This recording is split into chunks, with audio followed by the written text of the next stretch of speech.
early on, I think if we had been less prideful in thinking that our enemy was terrorism, I mean, the global war on terror, by phrasing it like that, that's meaningless. What is terror? I mean, there's always going to be a terrorist somewhere. Look at the Tamil Tigers. They're localized to Sri Lanka, the Shining Path, localized to Peru. There are terrorists everywhere. We're not going to defeat a tactic. But what we could do is we could have defined our enemy a little bit better. Our enemy was internationally minded, expansionist Islamic terrorists, people who were willing to and had the capacity to go international, to threaten us at home, to do the nightclub thing in Paris, the Bali bombings, like expand fundamental, radical, violent jihad internationally. If we had said these are the people that are our enemies, and sort of left domestic politics to domestic politics, I think that would have been something that we can win. And by the way, we did a great job smashing those people. We did a phenomenal job smashing those people. You remember after 9/11, everybody said it's not a matter of if, but when we experienced the second 9/11.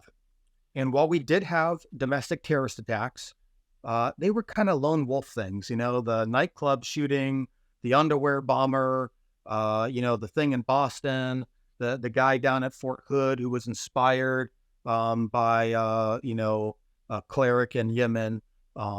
We had some things, but we didn't have anything on the scale of 9/11. And our enemy absolutely intended to do something on the scale of 9/11 again and again and again, because they're evil and they hated us. And we smashed them ruthlessly. There were people, and I got to be around them, and I'm very thankful for that. There were people who did anything and everything for years, ate whatever sacrifice was required of them in order to kill our nation's enemies, to protect, school kids in Des Moines, and to make sure that some mom in Kansas isn't blown up. And that's not hyperbole. Our enemies had that intent, but there is a finite number of people who are sophisticated enough to be internationally savvy and, work the finances that are required and the bomb making skills that are required and the connections to local mosques to do that. There's not an infinite number of people who could do that.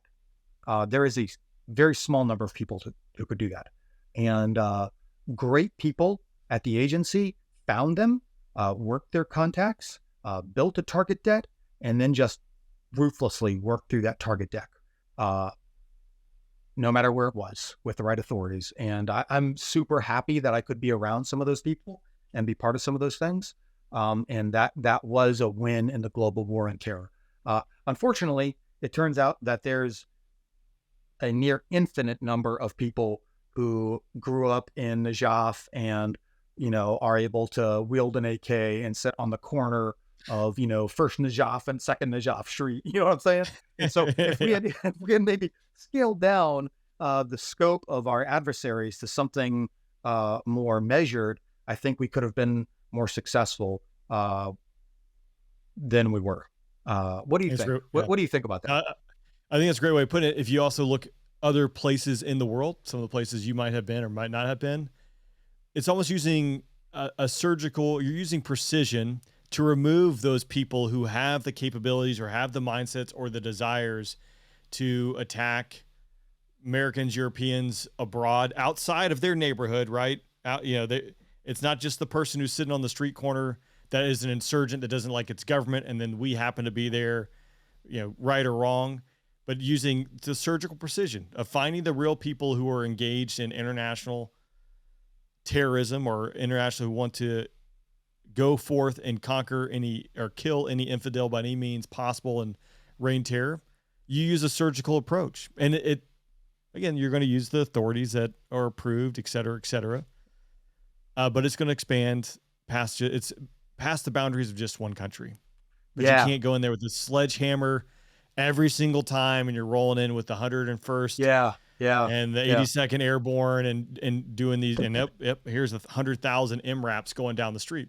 Maybe there's a time and place for that, but I think Afghanistan I was actually just watching Netflix just put out a thing maybe 2 weeks ago, but it's talking about the horsemen up there in the Uh-huh. northern part, talking about the CIA guys going Yeah. in there and doing some of that targeting. It's like, you, by doing surgical strikes and removing the people, it's a balance of getting too large, right? Because once the machine gets to be so large, then you're almost creating more work in and of itself. Yes. And then when you're pissing off, like when you kill so and so, and it pisses off, 20 more people, and then Yeah. you kill, it's like it's repeating and growing and Yeah. spawning. Like, All right. this is one thing So I've said. now, Like, we get to a really fun part of the conversation, because I'm going to tell you something that is highly controversial.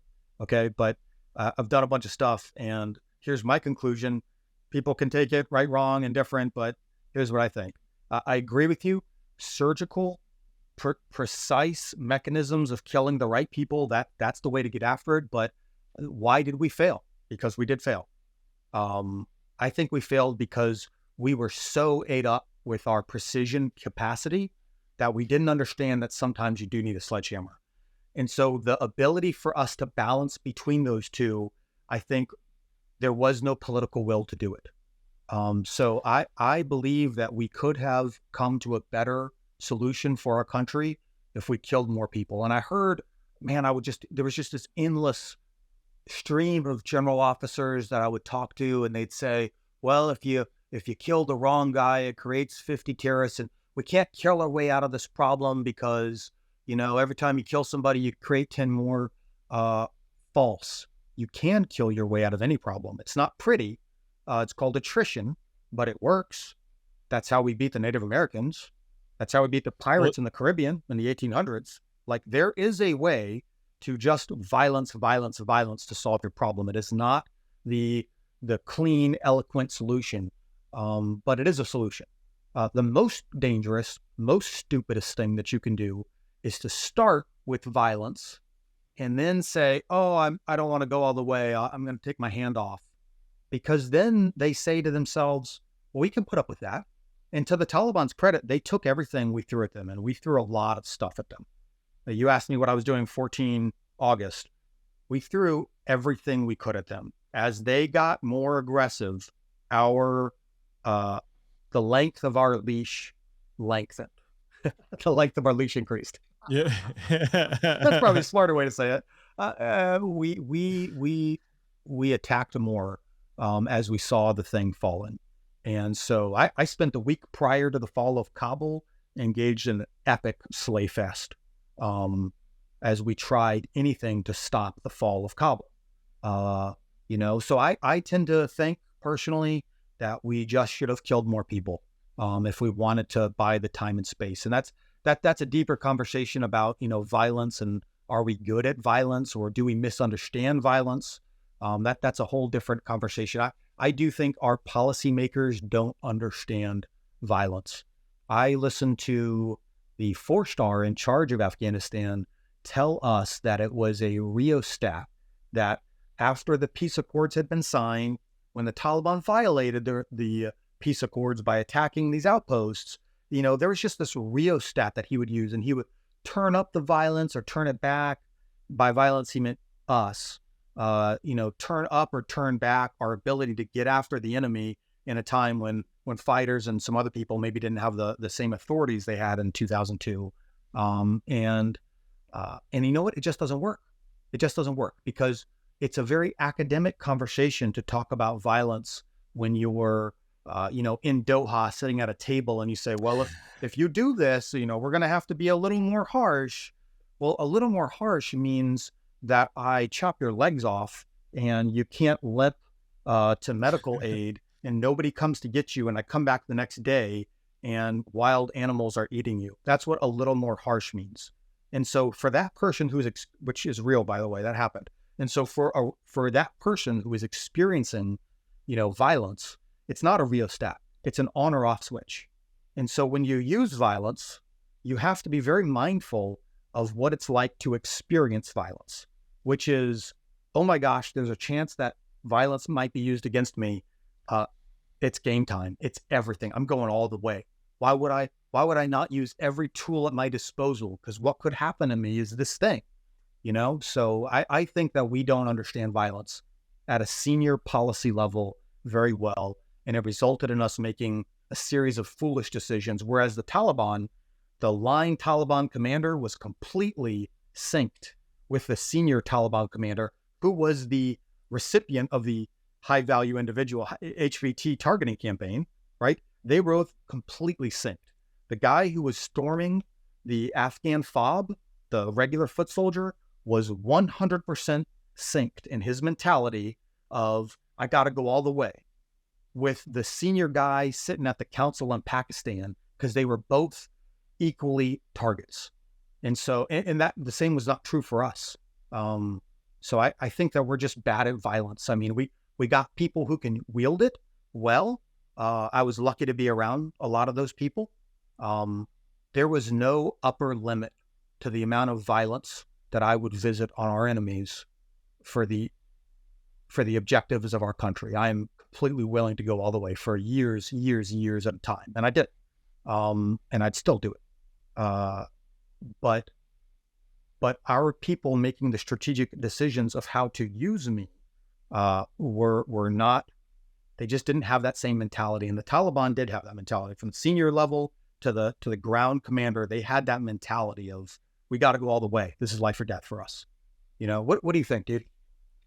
Two things with that. One, I did hear a Navy SEAL talking on a podcast not too long ago, which he was saying his answer was violence. And if it's not working, you apply more violence. It's because you've taken your foot off the throttle of violence. That's why it's not working. So I would agree with you. I had General Holmes, who's the ACC commander on this. I asked him a question tying to why this did not work. But he goes, it's somewhere down the road, and it senior policy, right? He's 4-star. But there was the thing, we don't want to end up on the front page of the Wall Street Journal or the New York Times that we killed someone. So we started taking this like, well, that's when we show up with GBU-38 V5s with no collateral damage, right? Because we're only going to hit this one person. The flip side, I think we were talking beforehand, right? The difference of going into Operation Inherent Resolve in Iraq and Syria. There, my experience was the gloves were off. My first time I dropped was via data link message. And it was just, if you see any military age man, if you see a vehicle, just drop on it. Like there was no talk to anyone, just go do it. Like that because the world was responding and it was acceptable, right? At that time, people couldn't imagine that, individuals would behead and line people up and wrap det cord around their necks and video it and blow it up and do Hollywood cinematic films about it.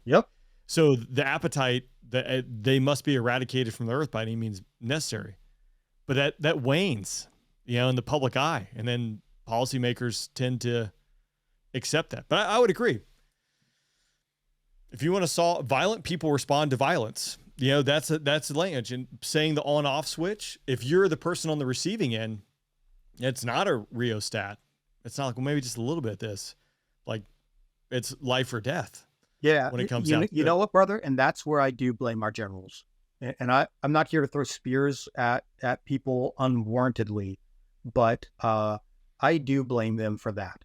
They accepted constraints where we should not have had constraints. And I've heard their answer to this. Their answer is, well, if I didn't accept those constraints, I'd be fired. And my answer is, yeah, then you'd be fired. That's correct.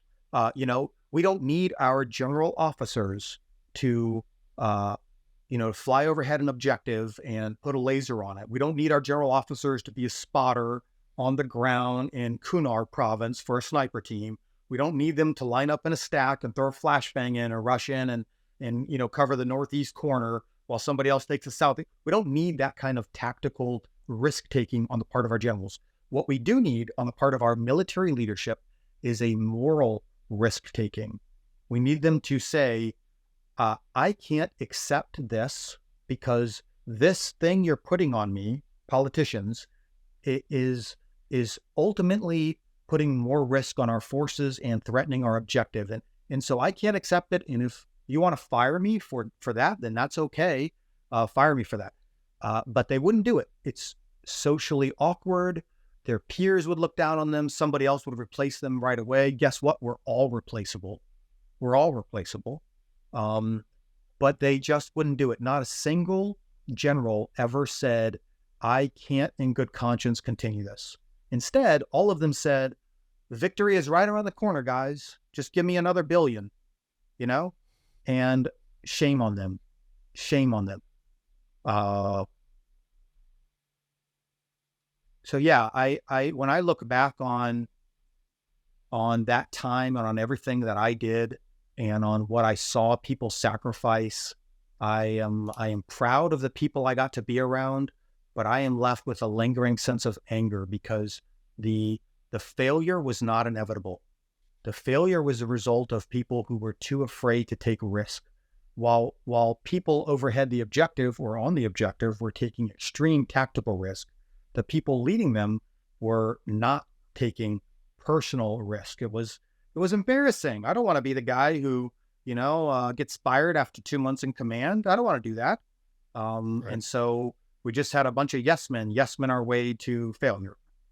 So maybe there's some value in analyzing what happened and why it happened. And maybe I'm wrong about this. Maybe my analysis is off point. Maybe it's too emotional. That's fine. But I think, brother, if we start, if people who have been there and done that can at least start a conversation about what happened, with the foundation of we didn't achieve our objective.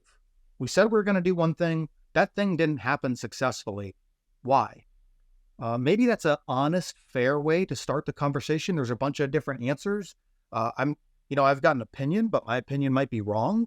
I tend to blame things that I think I understand. Maybe I'm wrong. Maybe I'm off base. But I think not having the conversation and just forgetting it and rushing to the next problem set is a recipe for future disaster.